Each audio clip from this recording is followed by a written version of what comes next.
When we talk about classic Doctor Who, by and large, we're talking about self-contained stories. But every now and then, outside of the Daleks or the Cybermen or the Master, sometimes we do get a direct follow-up.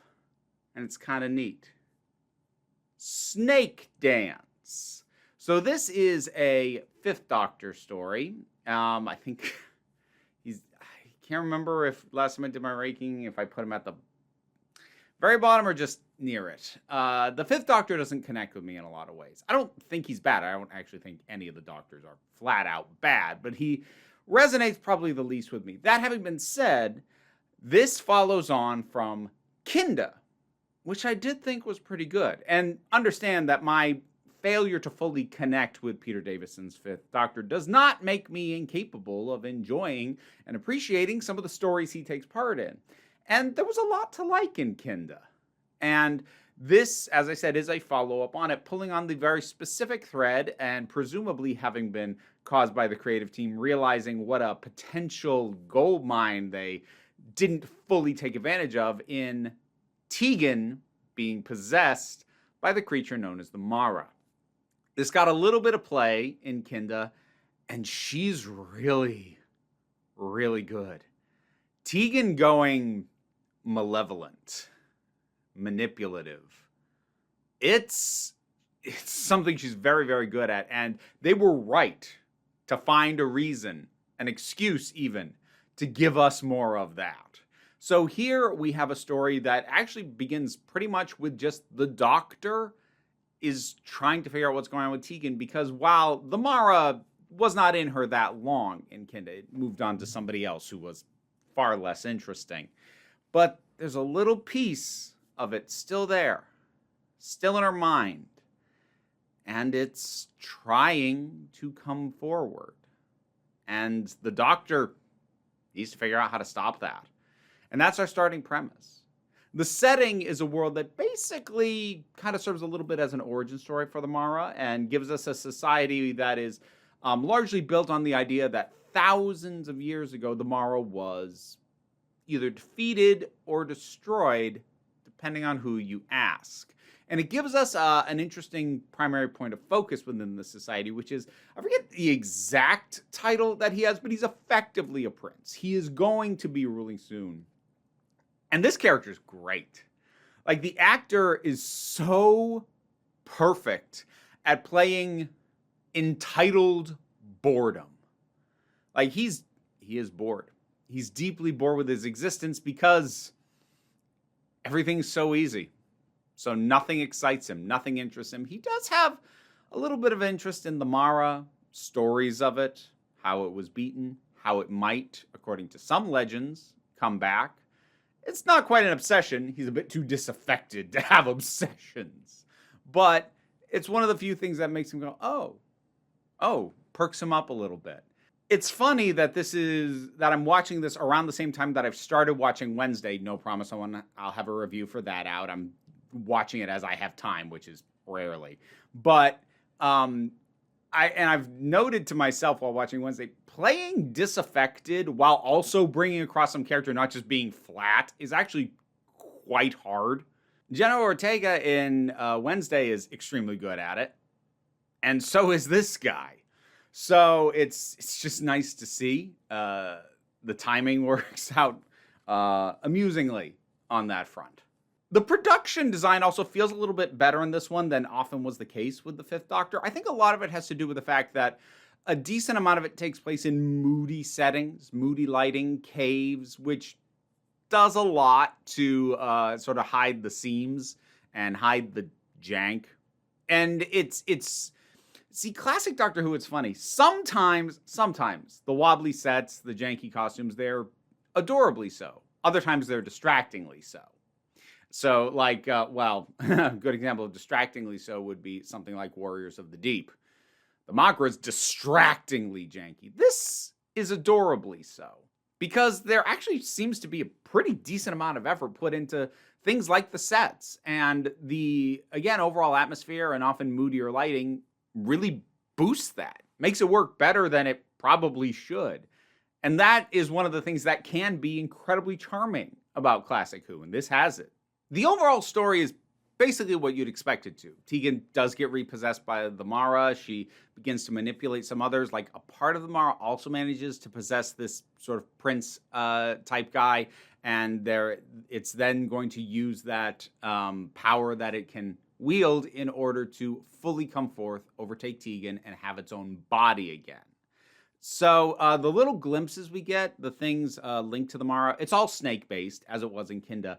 Again, the production design's a little bit better. Some of it is smarter choices. There's a recurring motif of like a snake skull, as opposed to a very cheaply put together artificial snake. Though there is one of those, and it does look better than it did in Kinda. It's redesigned. And again shot much better.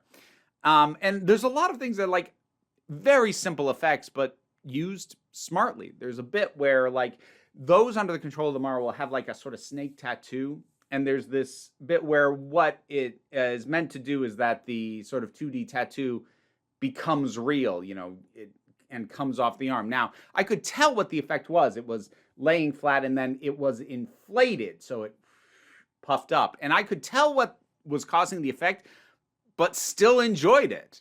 Like, you would think being able to tell how an effect was done would take you out and make you go, oh, I know how they did that. But even knowing how they did that, I'm like, that's actually quite clever. That worked quite well. And again, the adorable kind of janky that is fun with Classic Who. Tegan really does get put through hell in her time with the Doctor. The Fifth Doctor, especially, she got introduced in Logopolis. She was with the Fourth Doctor incredibly briefly. But I think this in some ways epitomizes why the Fifth Doctor is difficult for me to sort of get a handle on and appreciate as much as some other people do, because he really is bad at taking care of his companions. And there are multiple ways that a doctor kind of has a responsibility, a duty of care to the companions for their safety, their physical safety. And he's not the worst at that, although he is one of the few who's had a companion die on him. But he is really bad at any kind of emotional security. And a lot of the doctors are, but I kind of like it better when the doctor feels like they're trying, and oftentimes it doesn't feel like Davison is. That said, there are a couple of moments where like he kind of tries, and those are actually some of the nicer moments with him for me. But for the most part, he's just focused on the problem. And again, that's not a bad aspect of this character, especially since it's a fairly consistent one. It's the way they chose to play him, a little bit more detached from his connections, and it just makes him harder to relate to for me. But it's still a fair enough way to choose to play this part. But, kind of like how I say that the thing I suspect a lot of people really like about David Tennant being how human he comes across is the exact same thing that makes me like him a little bit less. So again, preferences. In addition to a well-handled overall story, there are a lot of little things that I actually rather like about this. We have this period during this sort of festival and this build-up to the ceremony where we get little glimpses of these traditions held by the society, and they feel nicely thought out. They're just cutely esoteric, and it's just fun to watch, and it helps it feel a lot more like a lived in space than often Classic Who did. Classic Who settings often felt very confined to the immediate situation. You usually only got enough of a sense of them to tell the story. But here, with little moments like, these people en masse wandering in the street and you're supposed to give them coins, like it feels like a lived in tradition. And that kind of stuff is just nice touches that I really enjoy when the show does. There's little bits of the interactions between Nyssa and the Doctor as well. The Doctor kind of does not fully appreciate his companions, and I feel like Nyssa is getting that sense and starting to get annoyed with him. There's like a bit where he like offers a hand to help her or something, and she goes, "Thank you. That wasn't necessary," and then just moves on. It's a great little moment. I love it. There's a character called the Director who's sort of like, he's a bit of a paleontologist scientist. Like he sort of handles the artifacts from the Mara, and he's someone who doesn't believe the myths. And he was a character I almost liked. Firstly, like the guy A-level sarcasm. Great delivery from the actor, especially when, talking to the doctor, because the doctor is putting full weight behind these myths that this guy long ago decided, like, that's not reality, though. And initially I was like, it's fair. He has no reason to believe these myths to be real. And as far as he's concerned, the doctor's a raving loon. Unfortunately, later on, he falls into a lot of the straw man things of the disbeliever, where even things that are happening in front of his eyes, he won't adjust his thinking. It's this idea that people with a more scientific or empirical mindset are somehow unshakable from that, when, and granted, not all people live up to this principle, but in theory, having that mindset means taking in new information, new evidence, and reassessing, which he seems rather incapable of. And as I said, I started out kind of liking him, but then he turned a bit strawmanish. And in like narrative necessity, I suppose. Narratively, he had to be a bit of an obstacle. I just didn't think it was necessary to make him look like an idiot, because like there's this moment where the doctor's noting this headpiece and this myth about 6 faces, and the guy's like, well, no, see, there's only 5, so obviously this isn't connected. And the doctor just points out, well, put it on, and suddenly the guy's own face becomes the 6th face, and I'm like, yeah, no, duh. So we're just gonna make this guy stupid. He can't just be someone who has been living in this society and has legitimate reason to not believe these myths. We have to make him look like a flat out fool. It was unnecessary and a little frustrating, and I thought he was a much more interesting character up to that point. A couple of other like tiny little touches that I really like. There's this whole thing with Tegan in this hall of mirrors and this voice going, "Face me," and it actually reminded me a little bit of a scene from The Impossible Planet with the Beast, like behind Toby, like, "Don't look at me, don't turn or you will die." Now, granted, it's not saying the same things, but just that voice, and you're like, you know that things are going to go real bad just because this voice is talking to the person. It gave me that reminder, which I liked. There's a moment I really enjoy where the doctor is locked up in a cage and he can't break the lock, not because it's too advanced, but because it's too primitive. If it was electronic, technological, if he could hack it, if he could, reverse the polarity of the neutron flow on it, he could break himself out. But it's a basic lock and key setup, and he can't fix that. He can't deal with a low-tech problem. I kind of love that. And it's the kind of thing that it feels reminiscent of the sonic screwdriver doesn't work on wood. That's often used, for a joke, but if you think about it, that means that one of the most basic and most primitive materials that something might be made out of is what the thing doesn't work on.